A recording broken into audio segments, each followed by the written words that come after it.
Hello, my name is Kevin Glover, and today I'm going to give a speech about the federal FEMA floodplain guidelines and how different counties kind of regulate the federal flood area. So there's three different ways that you can regulate the flood area. The one way is being, within the flood area.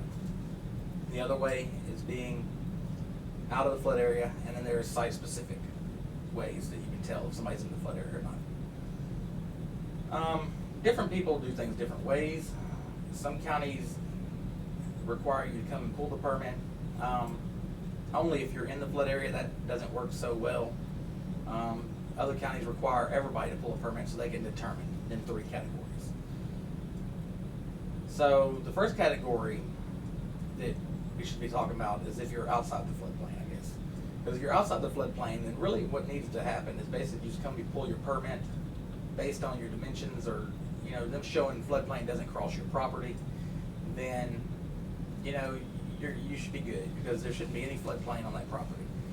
The next two items would mean that floodplain crosses your property at some point in time. And them two permits can be determined as if you're in, which means you're 100% in the 100-year federal floodplain area that FEMA's assigned, which in most counties are going to be a category A, B category on the map, which is unstudied areas. So you're going to have an engineer basically come out to your place, and they're going to do some BFE calculations, which is for the base flood elevation. Based on where the base flood elevation falls, they're going to show you that you're without it, so that way if a major flooding event happens, you wouldn't get flooded, of course. Other ways that they can determine is if you're without the flood area. If you're outside, you've got floodplain across your property, then it has to be site specific. So you have to give a grid coordinate measurements to probably 2-3 of the sides of your house. Based on them calculations, they can figure out where you're at on your property on a map. And when we can figure out where you're at on the map, then we can definitely figure out if you're in or out. But if you've got floodplain across your property, then it has to be site specific, because then you're agreeing as a property owner that you will basically only develop that area.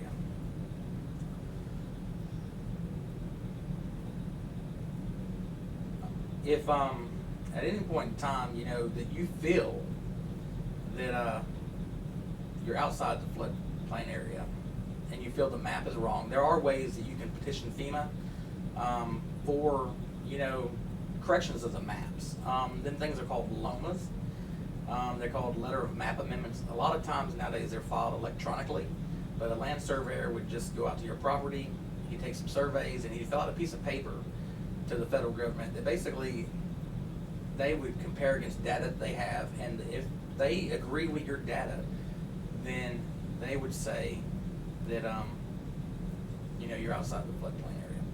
So at that point in time, a letter would be given to you to bring to your local authority, and then they would be able to permit you then. I think that pretty much concludes my speech today. So the three different ways, to recap what we talked about today, is they have within, without, and site specific. Thank y'all for coming. Have a good day.